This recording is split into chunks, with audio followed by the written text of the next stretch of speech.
Hello, I'm Jeremy Rivera with CopyPress, and I'm here with Noah Lerner.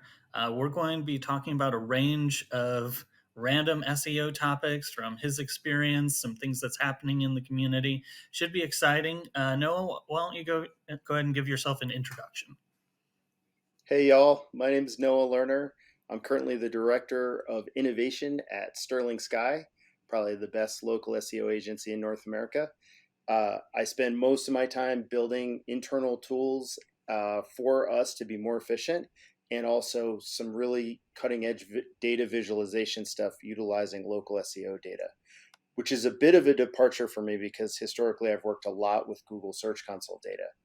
And I'm pretty blessed to be able to work there, and I'm super excited to be a part of that team. Awesome. I do something similar at CopyPress. We have several internal keyword clustering tools, some competitive analysis tools, a content analysis tool. So I'm right there in that boat. I'm doing SEO, kind of being out here doing content stuff, but also in the weeds building stuff to make things happen for our clients. There's a lot of meat on that bone. I want to get back to your work on local data and on Search Console. But first, Yeah, let's do something a little bit topical.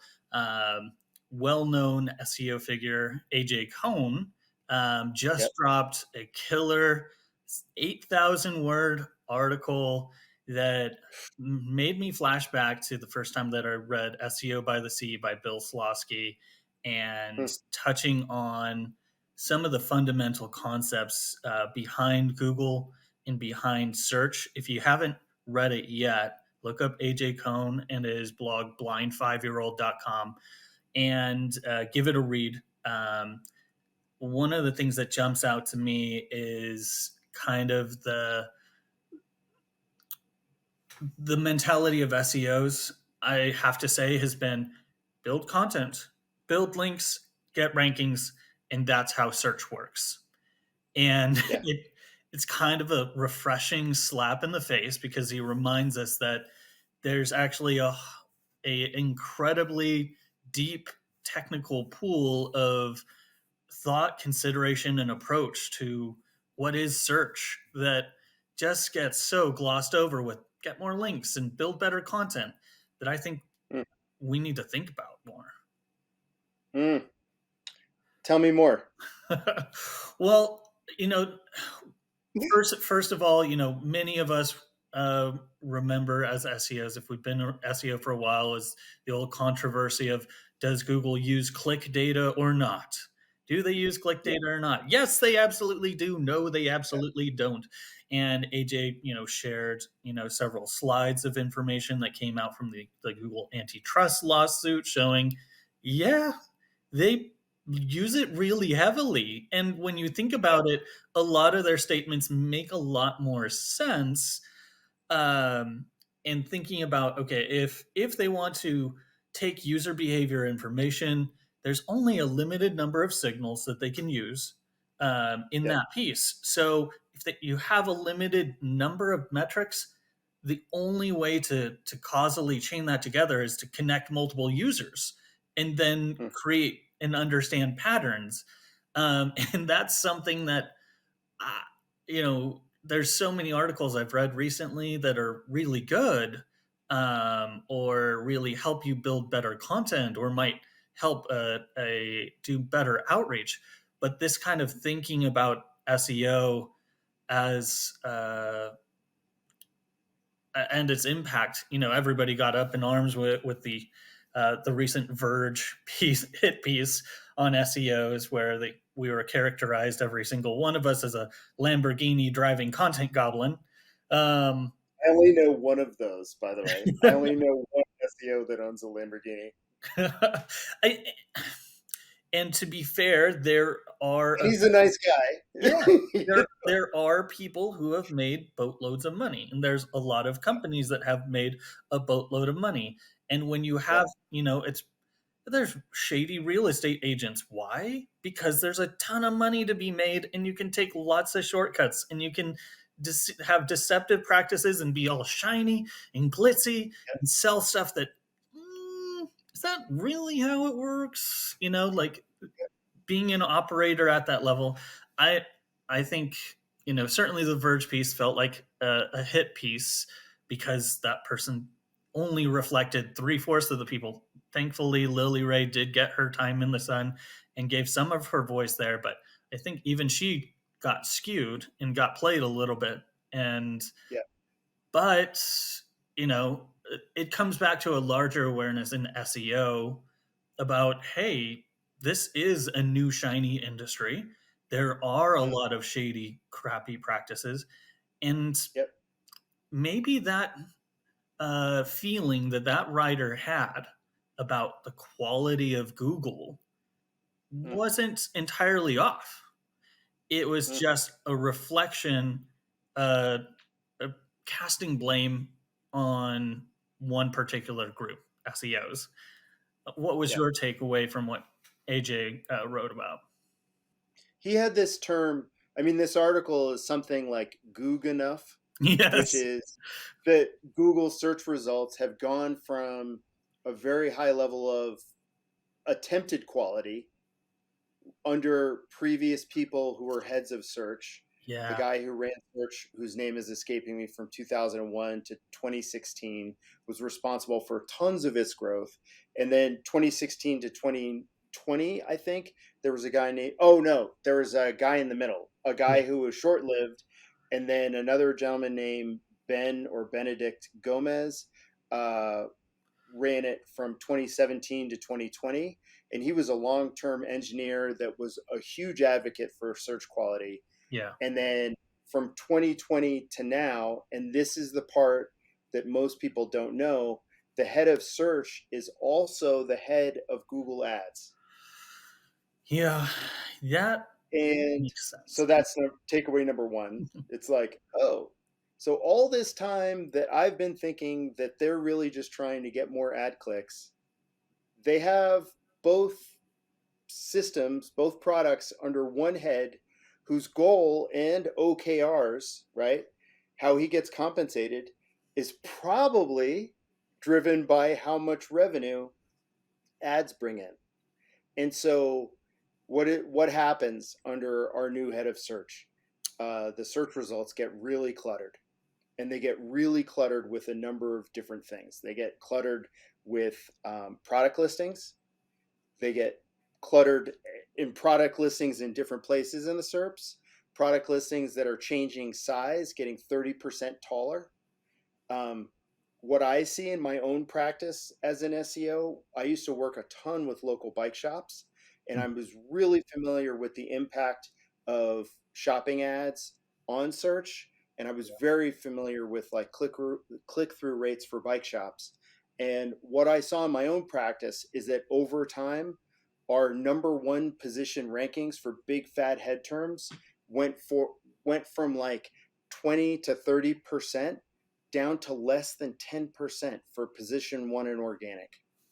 And the shape of the SERP in that industry changed from one where you might see the organic position one through three or four or five to roughly one organic listing per page sweep on a 27-inch monitor, which is a huge monitor, Yeah. right? It's like, how does this happen? And then you start to ask, who's benefiting? And you look at the shape of the SERP, and what do you see? Tons and tons and tons of ads. And you see them in different shapes. And then you also see the influx of new organic listings that are unpaid. But AJ made a great point. He said it would be really easy to just add a label to these and make them ads. And so it's almost like they're training us to get in a position where our click through rates are low enough that our clients are going to make the decision to invest more heavily in ads because that's the only way they can get clicks that are going to convert. That And really echoes a lot. yeah, 2007 to 2010, there was a real viable organic ecosystem on Facebook. You could yeah, stand up a Facebook business page, you could publish on a regular basis, reach a ton of people, and yep, harvest a decent amount of traffic off of that social platform and genuine Yeah. interaction, which led to a lot of businesses investing in resources, creating video, Yep. image content, and social media marketing managers, spending and building community in groups on Facebook. And then it every year became tighter and tighter, and until I haven't recommended making a Facebook business page for a business and participating there in 8 years. It's not Whoa. there's Really? yeah that, So you wouldn't even recommend that they build a page? I mean, make it, but it's not something where you're going to get a good ROI. Like if Yeah. you Yeah. take your Yeah. social media time and spend it posting on Facebook every single day, you're shouting into the Yeah. wilderness because Yeah. Facebook's not going to reward you like it used to. Yeah. Yeah. And Totally. the SERPs are starting to have that same hollow echo. Hmm. You know, the hollowness behind it. Uh, if it becomes more and there's more and more places where it's pay to play. Rand Yeah. Fishkin and Spark Toro has done a lot of research and data showing the decrease in in organic results, the increase in no click results Yep. on top of uh, I believe the phrase was enshittification of Yeah. these results, Yeah. both in terms of we hadn't talked about yet. Like one was the hollowing out of those product results, but also like we had many examples and results of brands, CNN ranking for back Yeah. massagers, and That was so disgusting. like So tell me what you think about Forbes. I want to hear your take on that. it's been a cesspool forever. I Yeah. mean, like, ever there's been hundreds, literally hundreds of emails I've received from low quality, no account, no good scammers reaching out and saying, "Hey, I can get you on Forbes. Get a link from So can Forbes." I. Yeah, and Yeah. I'm like, "I'll get you a guest post on Forbes." I'm like, okay, if I'm getting the drag outreach of these uh, underbelly crawlers trying to get me to participate in link building through their outreach scheme, which they're going to get paid on two ends, I'm sure, creating the content and linking to other stuff. They're double, triple dipping and getting a bunch of people to, you know, buy links on the posts they post to Forbes. uh, Yeah. it's a huge problem. Like Google is waiting and giving a ton of weight to brands and putting its thumb. And we saw this first in the Medic update Hmm. many years ago. I worked with Dr. Axe and draxe.com Hmm. before the update in its foundational years, and they wrote better content because they hired the Gannett had a round of fired off excellent high quality super tier writers. They snapped them Hmm. up and started creating content that was editorially 10 or 20 times better than anything from Healthline at the time. Healthline Yeah. content was an absolute joke. I mean, Right. I subcontracted for an HCA, and the reason it's a joke is because I had to take a blood test and a drug test, show up to the HCA campus, and then they gave me a laptop so that I could edit literally 10 pages on their site. So there's Wow. huge amounts of red tape that HCA had just to Yeah. get new content on their site. So it was extremely expensive for them to update or Yeah. create or craft any new content. So, Dr. Axe comes along and smashes into the SERPs. Google, of course, post Panda said, "Hey, this is really good content." And, Icarus flew too close to the sun, and the profit margins of these high companies suddenly was threatened. And Google said, "Well, a lot of people are complaining that you're supposed to crack bones. That's all you're supposed to do, and your content's too good. So somehow we have to represent this brand. We have to transfer your authority." And they created the Medic update on your money or life queries and restacked the SERPs. Mm. And I see that in other places too, where these brands, entities just rank for ridiculous amounts of additional things, Mm, topics that they really aren't authorities for. And there's not much more to. I think AJ Kohn had a good approach to it to say, hey, this is a representation of people's our own bias towards brands as a living being. Like it's our own yeah, psychological weakness being echoed through it. But there's also, if search engines and quality monitors aren't picking up that CNN is ranking for back massagers, yeah, that's just, I mean, no wonder the Verge guy comes at us and is like, you guys made, CNN, rank for this. And, it's SEOs that have done this despicable deed. But why is Google rewarding that domain, where it's a news organization? Like there were so many, good enough examples that he gave of like yeah. these massive brands that, really are only showing content there, and they created content because they ranked for it and they got traffic. So they said, okay, well, we'll just make more random stuff. There's this killer book called Thinking in Systems by a woman named Donella Meadows.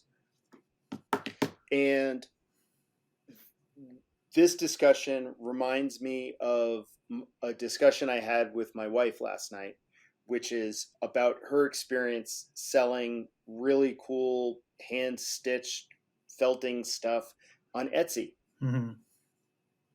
On Etsy, people scam sellers all the time, Mm-hmm. and the seller has to eat it. And what they'll do is they'll buy something, give you a 1-star review, and then demand free stuff in order to change the review. And when I heard this story, my brain went straight to this book, because this whole book is about when things go wrong, it's not the people, it's the system. It's the way that everything is organized. Like for my wife, the system was organized around the buyer. The buyer, it was clearly set up buyer first. And so if there's ever a question about buyer seller, buyer gets buyer gets, free pass. When we're talking about this system, search, I think the system is set up in a way that's really obfuscated. And this is what AJ was talking about, this information asymmetry of information.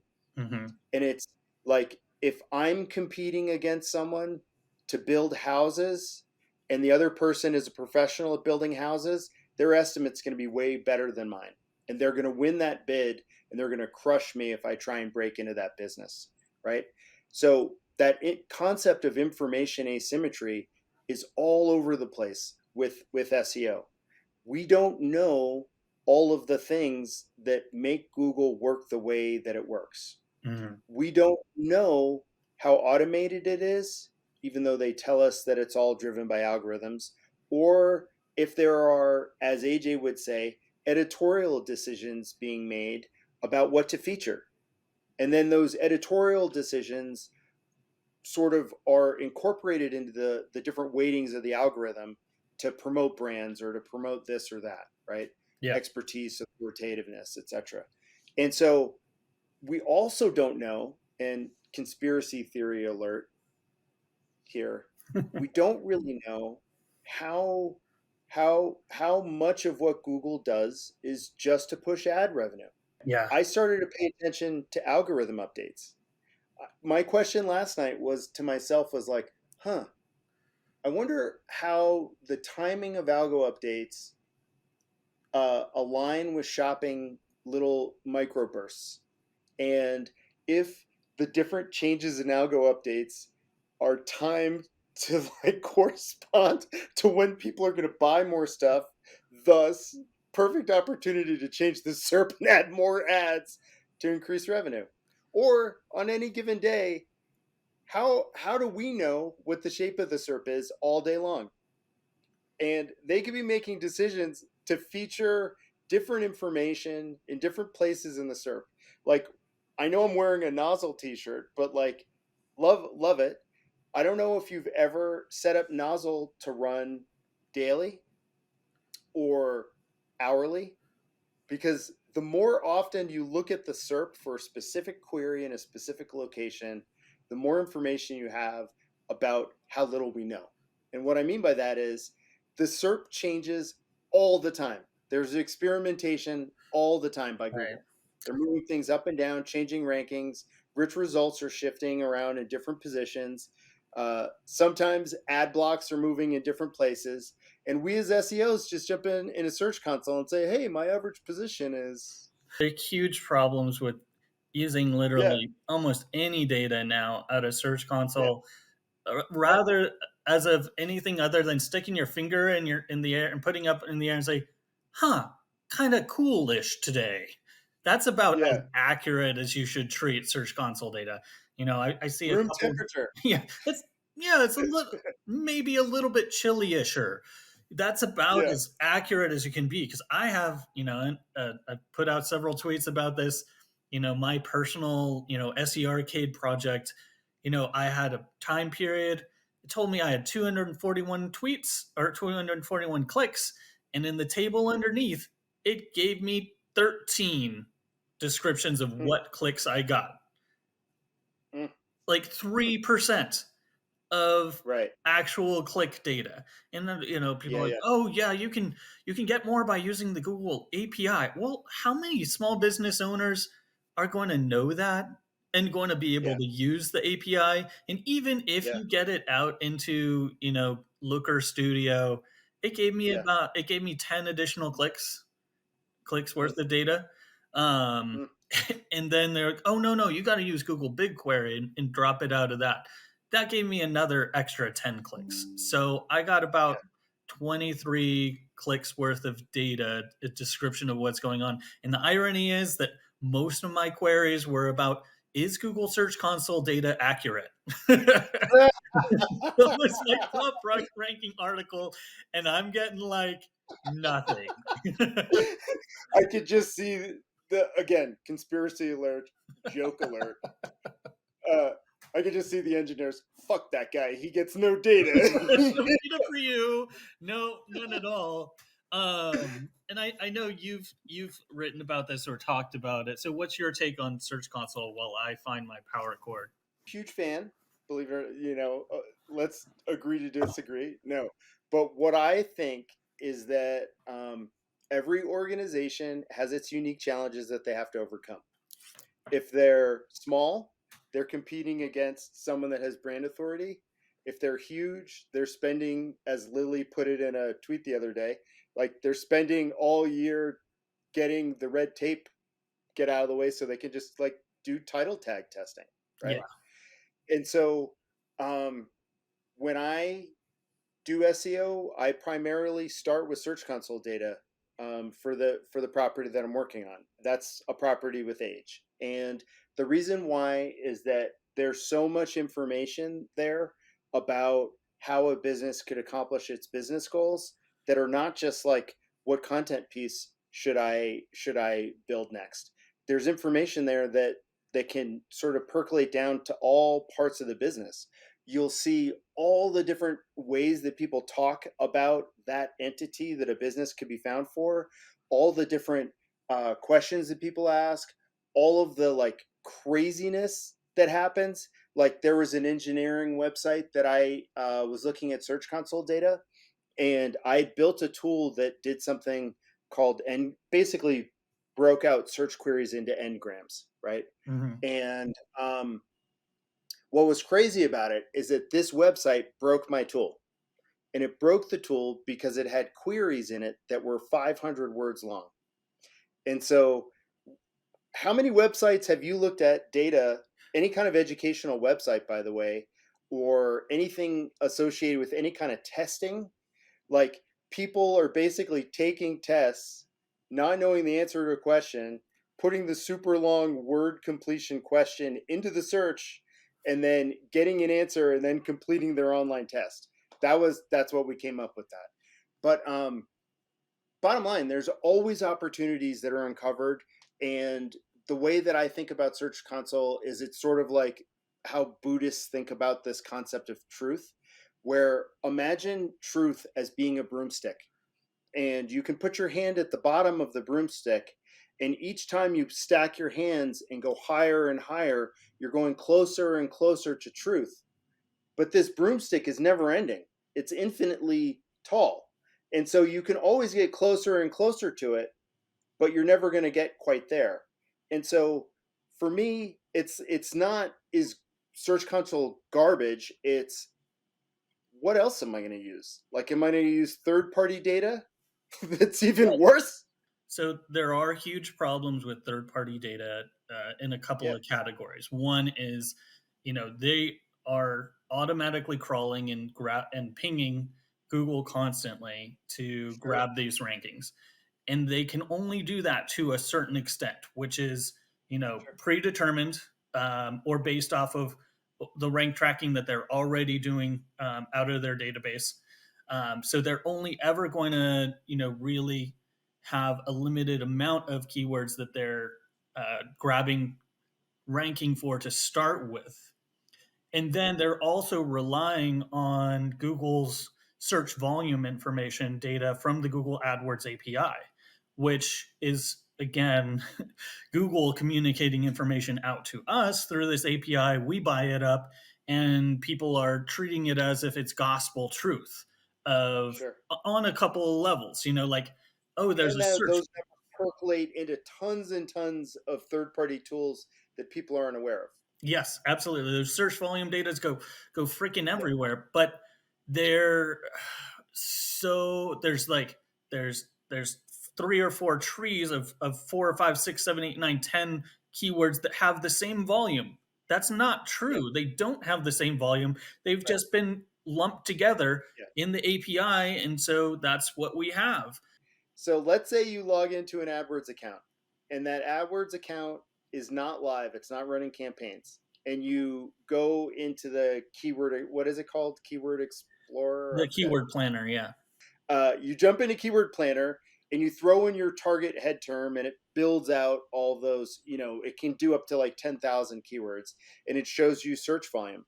Most people do not know that if you do not have an active account, like it's not running ads, there's no spend, that the numbers reflect uh, the correct number of decimal places, but it's always rounded to the five. So it'll say like 500, 5,000, or 550 or something like that. Whereas if you log in with an account that's active, that it's running campaigns and stuff, it's going to say like 9,700, not 5,500. So you have to have an account that's actually running campaigns and live for it to give you that information that's accurate. And there's also a second layer of like, when was that particular search volume value sent out? Because I guarantee you the number of Santa Claus cookie queries in the middle of June is a Yeah. very different number from that which is in December. And Yep. there is no tool, Ahrefs, SEMrush, SEO Clarity, anybody that's grabbing that volume data doesn't have tracking for that volume over time for queries. So even if you do have a rough approximation of, you do your keyword research in January, you get budget in June, you create content and you start ranking in December, based off of what you Well, do, like there is a variability of seasonality, of yeah. popularity of those. So there's that way that it's inaccurate, and that's just the search volume piece. But then you're right, like how frequently are those SERPs being checked? There are those two pieces though. Like you can't in Google Search Console, it's not going to tell you actually how many specific queries you got for every, like you got 1,000 clicks, you might get lucky. The biggest number I've heard is somebody has like 80 or 90-ish% of clicks for their very big brand, but that's still 10 or 20%. It's not 100%. And the reasons that Google says that it is obfuscating that data are hilariously bad. Like, oh, we're worried about personalized information. for your blog post about why is Google Search Console data accurate? Yeah. Really? I get 3% of that. I get, 1 out of 10 clicks is you're going to tell me, and that's personalized. Their justifications are as weak as when they removed keywords from Google Analytics 3 all those years ago, which I'm still bitter about. Can I expand on that? Yeah, Because I think people don't quite understand this, and it's this constant, like, super frustrating thing. yeah, Okay, so if you open up Google Search Console and you see the numbers across the top, hmm, those are all aggregated at the site level and are not sampled, right? yeah, They're not impacted by that filtering that you were talking about. yes, Uh, but below that, in the performance table, those are filtered mhm, for various reasons. And the numbers are filtered down for a couple reasons. Number one is this concept of privacy. Maybe they were searching for your name, like, and that could be a thing. That's possible that they thought there was privacy concerns, or they could say that there were not enough searches for that term, which is possible, right? Like your website, maybe, I don't know what your on the click fringe. volume was Yeah, like in a month, not so but bad. it not huge, right? Not tens of thousands, right? So like they could make a determination that the queries that were being made were not of a high enough search volume for them to spend engineering resources on it. And the last thing is that they need to be able to return results in a reasonable amount of time. And that was in the documentation. I haven't checked in the past couple of weeks. They might have changed how they describe that again. But it is a free API, right? And Hmm. there are massive costs to store it, Yeah, and there are massive costs to provide the engineering to let SMB business owners and up to enterprise people leverage that data to make decisions. And they've been shouldering that burden in order to sell more ads, right? So um we do have to keep in mind though that it is free, right? It is a free API. But I well, think if it's that's free, just you're the product. right. But like people don't understand that the numbers below in the table are never going to match the Yeah, numbers across the top. yeah, And that that's expectation sets people up for all kinds of mental errors. They then say things like, and this makes me want to throw my hat. Uh, why doesn't Search Console match my data inside Ahrefs? yeah. It's never going to. No, it's First party data is never going to match third party data. Like, no, how could that third party tool ever have deep insights into how many people search for something? Like, no. I think it goes to a little bit of a lack of understanding. You're right. Like one, people are looking at that and they don't see, hey, the number at the top and the details, you're only going to get a fraction. So step one, yeah, figure out what your fraction is. For me, it's yeah, 97%. Other people, they're missing, 10, 20% of query data. And that's why I said, yeah, directionally, that's good. But I got to say, that a lot of businesses aren't doing this. They're sticking their head in the sand. They're pulling their yeah. head out of the sand for the first time. Like, oh, it's kind of nice today. Like, there's a little bit of, Wait, so, but Jeremy, I mean, like, this is the thing where there's complaining, and then there's the what do we do next, right? And like for me, I just lean into helpful content. Like, I'm not trying to like trumpet Google's be an expert thing.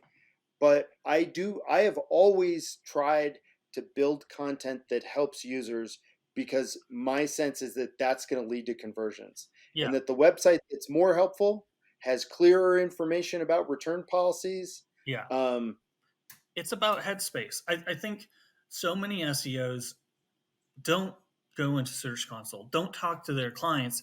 They just open Ahrefs or SEMrush or whatever competitor, Rank Range, or whatever you like, and they live in the tool.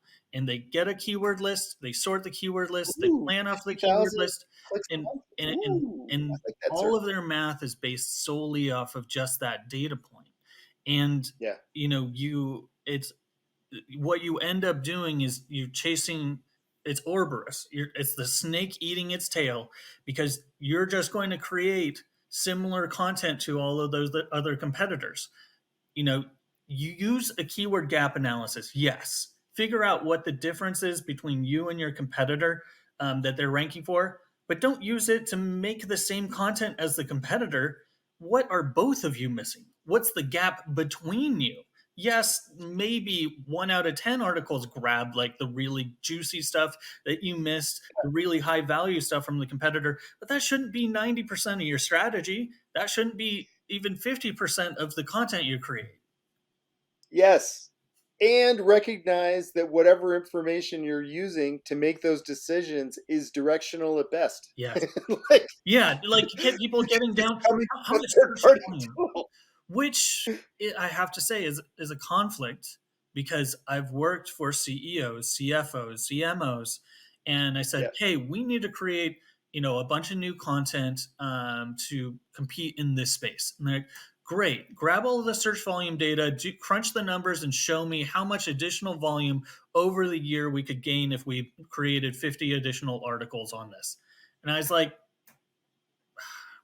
I made a tool that did that, SEO Arcade. So I could look at a bucket and say, okay, hypothetically, if we had this tranche of data, if we ranked for these terms, we took half of those and we ranked for half of them, used organic CTR using advanced web rankings, we could guesstimate maybe we could get this much additional traffic multiplied by our conversion rate, multiplied by lead close, which means people don't remember, like just because they convert to a lead, you ain't sold anything yet. Like that's still, you still Yep. got a sales team to consider. And then the Yep. revenue for that product, that's that's still directional. That's still buckets of information, and that doesn't represent like how effectively did you create the content.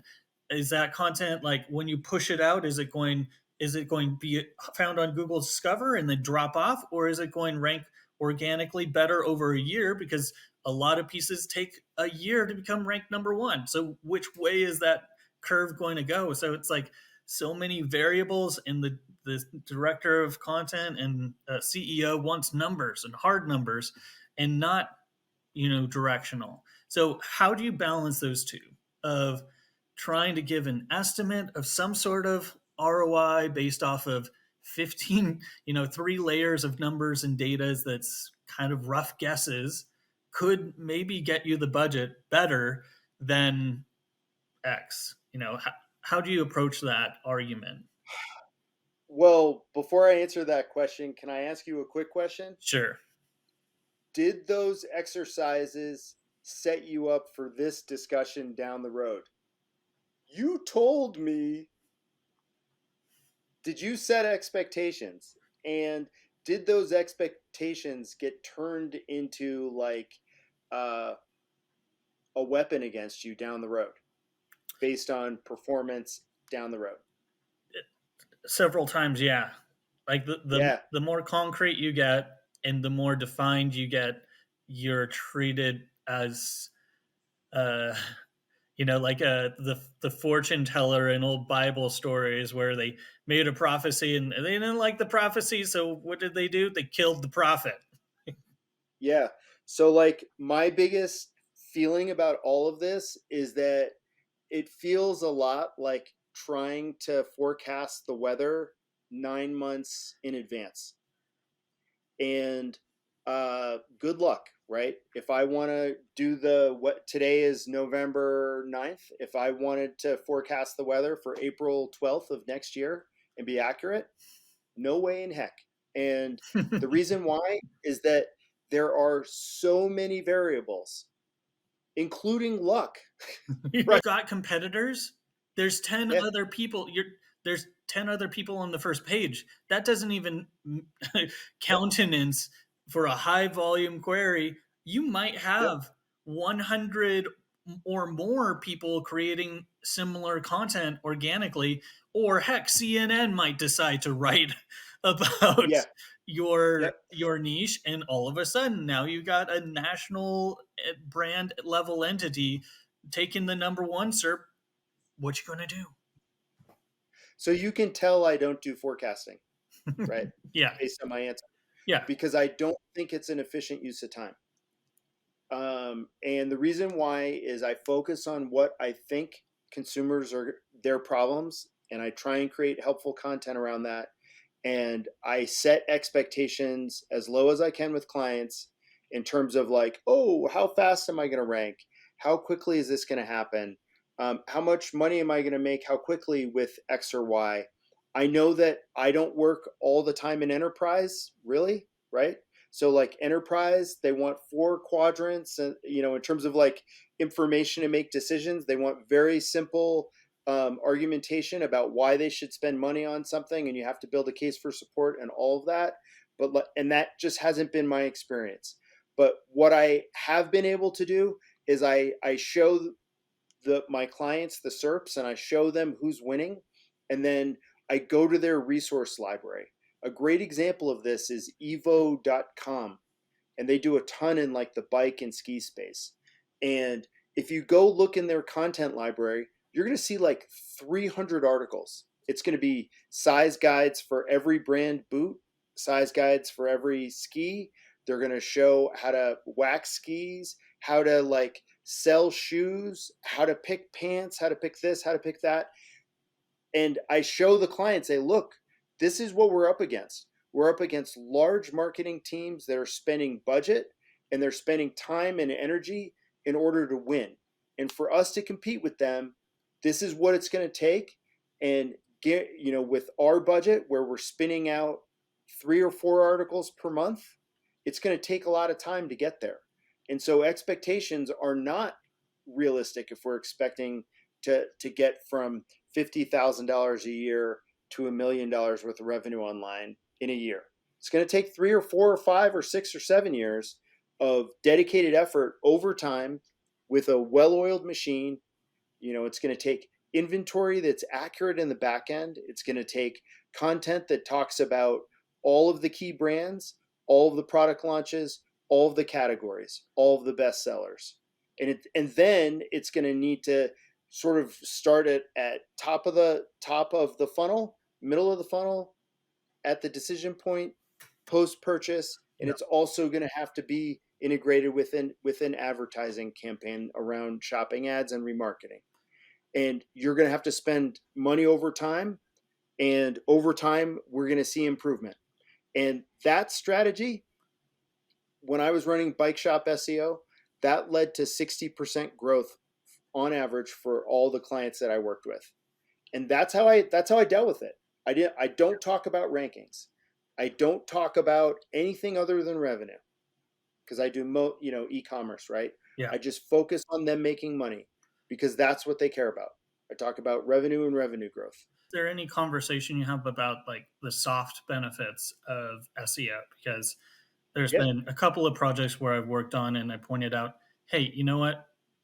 I looked at all of our support tickets, and here's Yep. 15 things that you're spending money answering questions on over and over and over Yes. again Yep. that, Yep. and let's turn these into articles. And Yep. came back 6 months later, and we didn't have any of those tickets anymore. And that Right. was their customer service That's scores huge. got better, their churn Yep. reduced, they retained and were able to upsell more because they had lower churn. And so, Mm. there's other values and approaches to the topic of SEO than Mm. strictly looking at and multiplying revenue numbers, and guesstimating, forecast based off of keywords, and keyword data, which we know there's flaws in that. You might need some type of soft forecasts, to convince certain business owners to invest Yeah. in things. And I For think sure. in the pitching process, it can help support it. But you know, Yep. I'm not living and dying by the forecasts. I'm using them directionally, and Yep. using them for ideation, and also Yep. it's a great tool for market research. If a good universe of Tam. keywords for the niche, and you compare it Yep. to another niche, you can get a really good idea of this is David, this is Goliath. am I the 500-pound gorilla in the room, or are there 4 500-pound gorillas that I'm competing with? So I market love that. information So tools. yeah, you get to know, this is a term that I learned a couple years ago, TAM. You get to know the TAM, the total addressable market that you're trying to win when you do that. I love it. Yeah, it step away from your list of keywords. I've got these keywords, and I'm going to get like 3.7% convert, CT organic CTR. This article is going to get that, because I swear, if you look at that bucket, you're going to write 20 articles, and one of them's going to go off the hook and get you a ton of traffic, and it's going to be tangential, and it's going to drive a lot of market. And then like one that you were sure that you wrote like super well, it it doesn't, you know capture a ton of traffic, but it's there, and it's there for all of your users. So if you addressed a real problem with it, that's what you need to, so use forecasts notionally, understand the market. um, Emotionally, I love that. and time we have to understand as SEOs that we've got crap for data, and there's a large part of our job where we're being asked to make a call that no statistician would ever back. We have to Oh make yeah, a totally. lot of gut calls, um, and take a lot of variable data, present it, argue for it, and then execute on it. Which There, sometimes that's this is what. Okay, counterpoint. This is why I get really scared about what you're saying. Imagine it's October 30th, 2022, and you're making decisions about all of the content efforts at the enterprise scale for 2023. Mhm. And you've just made all of these budget decisions. And then all of a sudden this thing called Chat GPT drops. How confident are you in those forecasts when, and here's what we don't know. We don't ever know what our competition's going to do. And so any kind of forecast kind of assumes that our competition is static, right? Hey, if I get Yeah, to position 2, how much traffic am I going to get? But like, we don't necessarily know that the efforts that we take are going to get us to position 2 when our competition is also taking efforts that might get to compete against us. So we don't know what our competition is going to do. true. And the other thing that we don't ever know is, what is the shape of the SERP going to be, Yes. right? Yeah, we Like, that changes. That there's no We don't know. A lot of and the SEO, click rate, unfortunately, a lot of SEOs don't even know what their SERPs look like now, because they're just right? taking their Totally. keyword list, not going to the SERP and looking at what's there, and then also not thinking critically, what can I do to shape these SERPs? Is there a different type of content that I can create that maybe isn't showing up here now, but could fit here? Can I change the SERP result? This doesn't have a featured snippet. Could it be eligible if I made something? Could it fit a featured snippet, or a video, or an image, or grab some knowledge graph? There's a lot of things. You can add table data will change your SERP result depending on the query. You can get 4 little elements there. How to schema still shows up. Fact schema has gone down 50%. So if you were counting on that to grab space, that's no longer happening. But there's so many variables that if you're just stuck into data on a table, you're missing that half of the picture. What is the actual SERP experience? Ooh, And ooh. um, So, yeah, keep going, but I got one to add to this because it's good. I mean, one of our marketing team just got SGE, and they typed in our brand. They're like, half of this is really incorrect. Where did this come from? And we found 3 of our own resources that said really, it was accurate Wow. 8 years ago, but we Yeah. needed to change those. And and modify those, and we didn't claim our knowledge graph. We literally, like, you can literally, CopyPress LLC wasn't claimed as a knowledge panel, and we didn't own it. Now we do, and Wow. I'm starting to connect and build. I'm like, oh, we need schema, and we're a large, we I've had a year here at CopyPress, and it hadn't occurred Mhm. to me to now to check and see, did we claim our knowledge graph? Did we Yes. actually add same? I checked our same as snippets on our site, and we had Mhm. a LinkedIn profile, not as a company, but as a page. Somebody set up Yeah. CopyPress as a person and not as a Wow. company. Wow. And it was way out of date. And so there's Yeah. all of those pieces that these new tools like SGE, someone, my friend Ross was doing a presentation on it, and he said, how would you describe it? What type of element? I'm like, it's part featured snippet, part knowledge graph, um, in its role. And we don't know how much space it's going to take up in the future, but it's going to surface citations about your brand or company, which Mm. sucks if it's out of date, but hey, that's bloody actionable. So you Mm. suddenly kind of get a peek behind the curtain of, oh, well, Google did know these things and was using it to reference this. In this way, it surfaced us up, and now I can fix those things, change those editorials. And I'm seeing, I saw earlier on Twitter, somebody created a new company, and it was and found data. SGE was able to reference it within a week of a new Wow. company existing. So Wow. that's big, Yeah. and actionable, but scary because who knows? Like, there's Yeah. certainly a play to make. What was your point? You had thumbnail. Well, imagine forecasting in October of 2022 again, Yeah, or imagine forecasting in October of 2020 when the shape of the SERP had a very specific shape, and a year later it had a very different shape.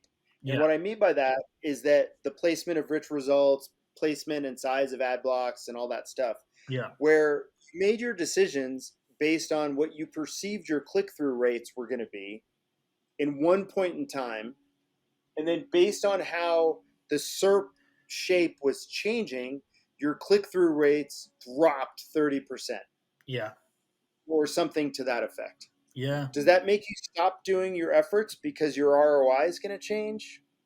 Or do you assume that like you still need to build that content in order to get leads to your business because you don't want to pay money for ads? Like, I just think that this is why there are so many variables that you take into effect when you build a forecast, Yeah, that when you look at each one, you can understand how much variability there can be from your assumption. yeah, And the accuracy of all of those assumptions together is good for like a week. You know what I mean? It's like accurate yeah, for a very short amount of time. yeah, And the farther away you go, the wider the range of possibilities are. yeah. There's And a feather tail graph yeah, that, totally. I like to use that shows, like, it could feather out Oh yeah, either way. I Um, like it. I think it's true. We have to, as SEOs, kind of embrace our piratical nature, which is Yeah, to say that you can set sail and you can set course for your destination, but you're going to have potentially different currents that come in. Maybe a current that yep, was mapped is now different. And you're going to have winds that come against you, and storms, and other pirate ships headed to the yeah, same destination. So take a heading, take a course, and understand that the seas are moving, and you got to lean into it. But that doesn't mean that you can't have a plan of attack. It doesn't mean that you shouldn't plan out, how much firepower you need. Just means that some point you might get outgunned if you didn't plan well enough. But you're certainly going to do better if you have someone at the helm rather than just a lot of the enterprise level sites where I've come in. I'm the first SEO that's touched this, and they've had maybe a marketing director guy 10 years ago kind of say that they were going to do this, and C-suite says we need to do that, and absolutely no solid direction or guidance. Um, I do feel lucky that I've gotten to be in that role and help provide some guidance and direction. Um, but there's My limits. anxiety is just spiking right now. Oh man. So, one last thing that's going to be connected to a plug, if I could. Yeah, go ahead. Okay.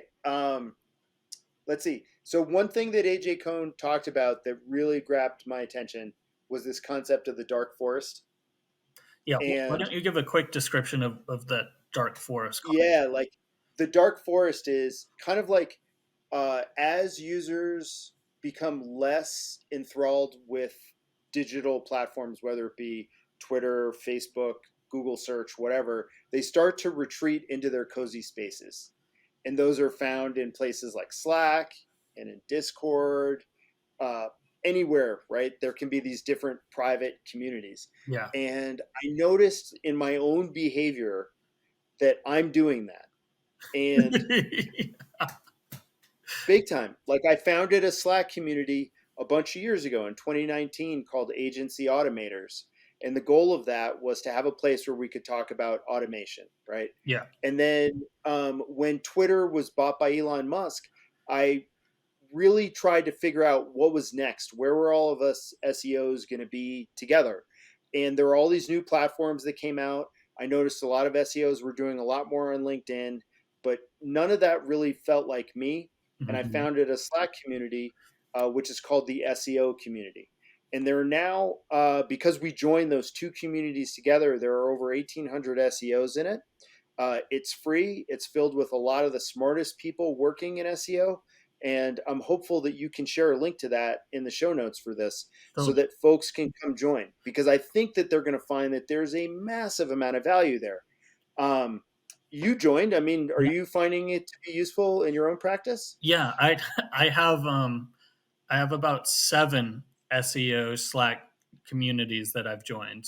Yeah, Some are totally. specific for link building, some are Yep. generic, some are technical SEO.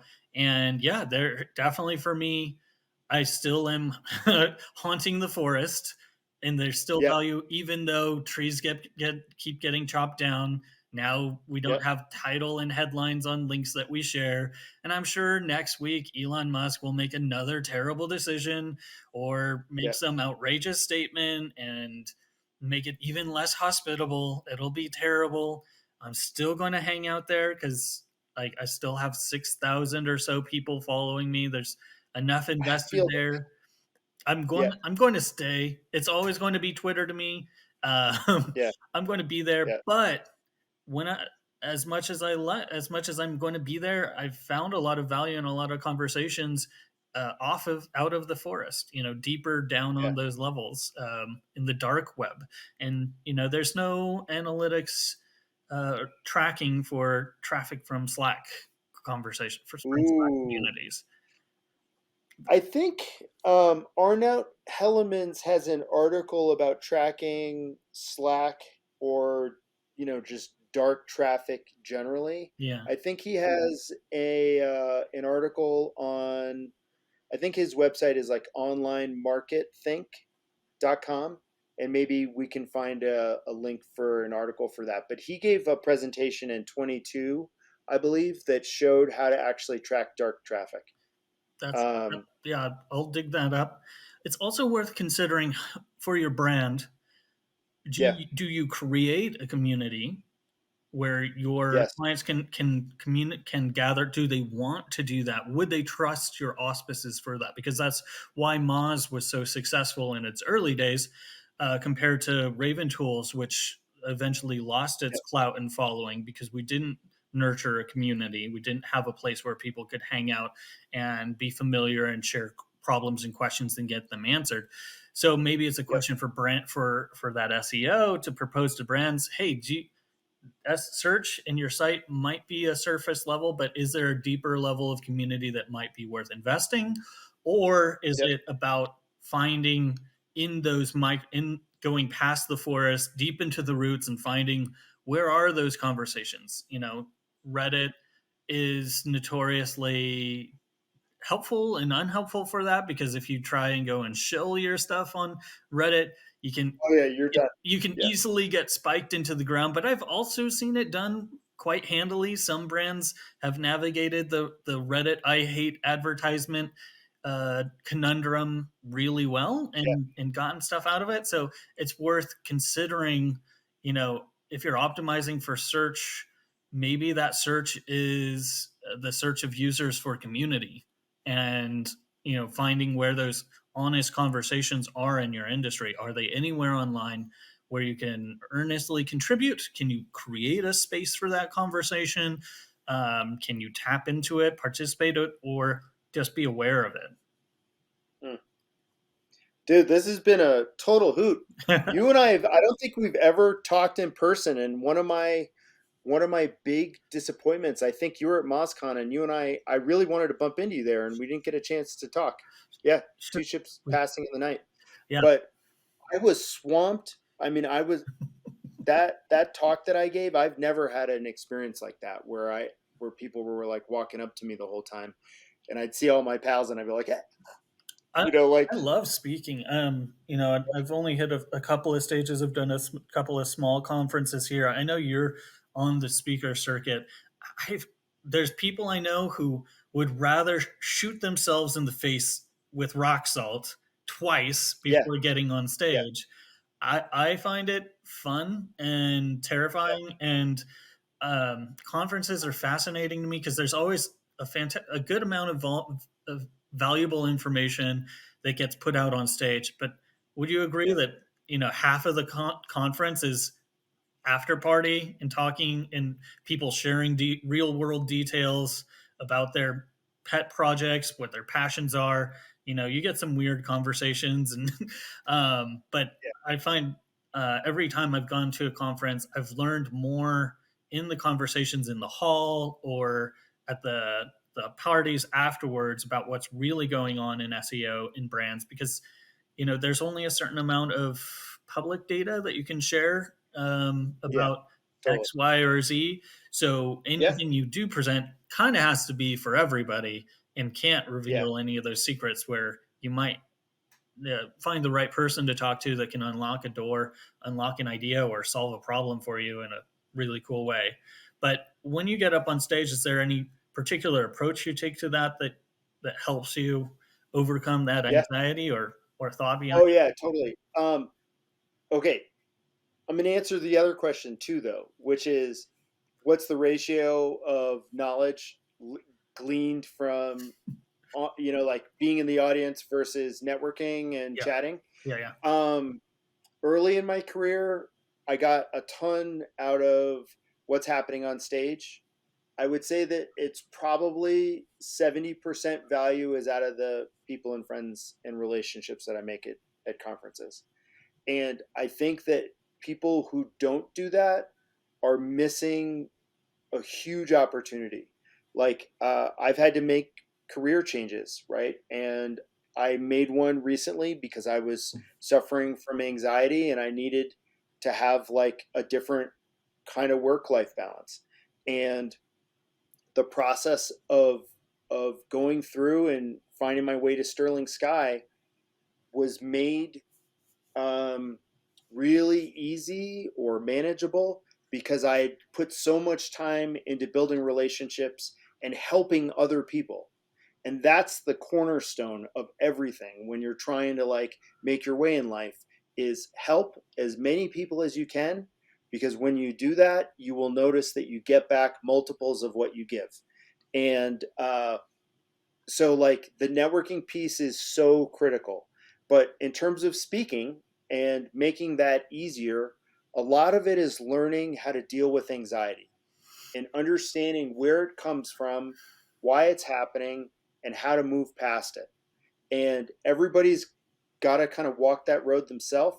But for me, it was learning a technique called box breathing, which is basically you inhale for 4 seconds, hmm hold your breath for 4 seconds, exhale for 4 seconds, hold your breath for 4 seconds, inhale again, doing a box Yeah. over and over and over again. My method is a little different. Someone taught me this. It's inhale for 4, hold for 7, exhale for 8, inhale again. And when you do that, when you're having those adrenaline rushes, when you're standing backstage and getting ready to talk, what's really happening is your body is going into fight or flight mode. Mm. And when that happens, your adrenaline is banging and your heart rate's elevated and you can't catch your breath. And the way that you short circuit that is to change your breathing pattern, because then your brain will no longer think that it's in an emergency situation, Yeah. and you'll find yourself start to settle. That I learned about the medulla oblongata and the fight and flight. Yeah, It's actually fight, flight, freeze, and appease. There's four yeah, main things that you can do. But as I yeah. learned after I got mugged in a residential district in Wow, front of a beautiful water feature, you guys ran up out wow, of the dark and mugged me, and I spent some time in therapy afterwards, kind of because wow. my arguments with my wife started to send me into these panic Yeah, situation, and I was unable. She would talk at me and I would not be able yeah, to literally talk. I couldn't yeah, talk, and I was like, yeah. what's going You were in on? the freeze. Yeah, I was totally freezing up. I had the freeze Yeah, response.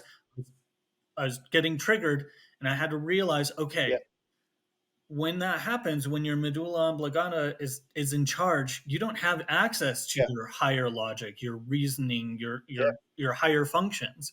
And so, yeah, figuring yeah, out for myself how to recognize that, how to overcome that, became a mental health piece for me in such fundamental ways that it changed my entire marriage, the direction yeah, of my life, and the way that I was approaching things. So if you're listening to this, you struggle with anxiety, do some research on that fight or flight response. It can make a huge difference in your personal relationships, your relationships at yep, work, facing challenging scenarios like public speaking and other things like that.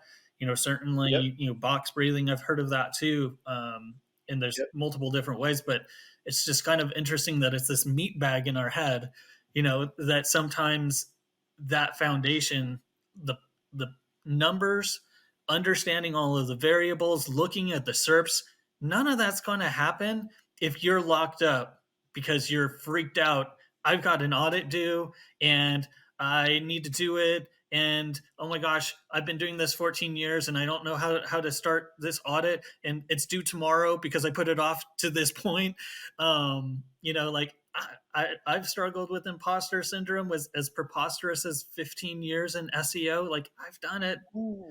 And I actually have a new method for delivering audits. I did one for a friend of mine, and I basically did a Google sheet mhm, where the columns were like issue, pages that it occurs on, uh, type of impact. No, no, no. Type of problem. Is it technical? Is it UX? Is it this or that? Um, Title of the problem, description of the problem, um, impact, which is a drop down that's like low, medium, high, execution difficulty, low, medium, high. And then you sort everything based on potential impact yeah, and ease of implementation. And then you've got a task list. And the deliverable is a freaking Google sheet. yeah, And what's really nice is if you find yourself partnering with a CMO who has a lot of experience looking at SEO stuff, perfect deliverable shape.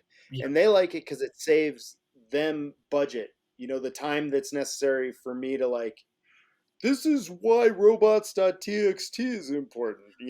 And I don't focus on like all of the checklists. It's just these are the things that are wrong. yeah. These are the highest opportunities for improvement.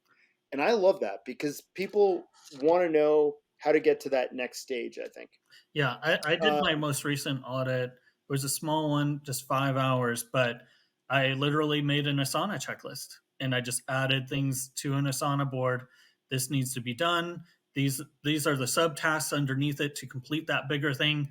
They had schema that was incorrect and was show, they had an author title and they'd taken the time to hire a PhD to write this content, but in their schema in WordPress, they had the wrong author. It was Joni Jones or something, and Amanda Smith was written on the first as the author. You got two different author signals, and you're in your money or your life niche, and you're wondering why that article's not performing. Well, you're telling Google that it's written by two completely different people. So if you were trying to show your expertise, authority, and or trust, you just shot yourself in the face. You know? So using, going task oriented towards that, is my new mantra. Yeah. But I've really enjoyed talking to you. This is fantastic. You too, man. I'm going to wrap it up. Any final insights? And where can people find you? Anything you want to plug? Let's see. So LinkedIn is good. Noah Learner. You'll see me wearing a red and blue shirt and glasses and stuff, and probably a dog right next to me. That's in LinkedIn. Twitter, Noah Learner. That SEO community I think is really great. I also run a night show on Clubhouse on Tuesdays at 7 p.m. Mountain Standard Time called the SEO Shooting the Poop Room. And it's an amazing group of people. We've been doing this room all through the pandemic, and it used to be daily for a year plus, and then it has become less and less. But the group of people are super, super smart. We share a lot of kind of war stories, and it's like sitting around a campfire. Super, super fun. I've really digging local use. That's a conference that our agency puts on. And in 2024, we're going to have a whole bunch of them in the United States, which is going to be new for us. We're going to have hopefully a bunch of them happening regionally at pretty affordable prices. So that's going to be really, really fun. So keep your eyes out for that. Fantastic. And that's it. Thanks. That's it for my plug. Thanks so much, Noah. We'll get this wrapped up and out to the public soon. Thanks.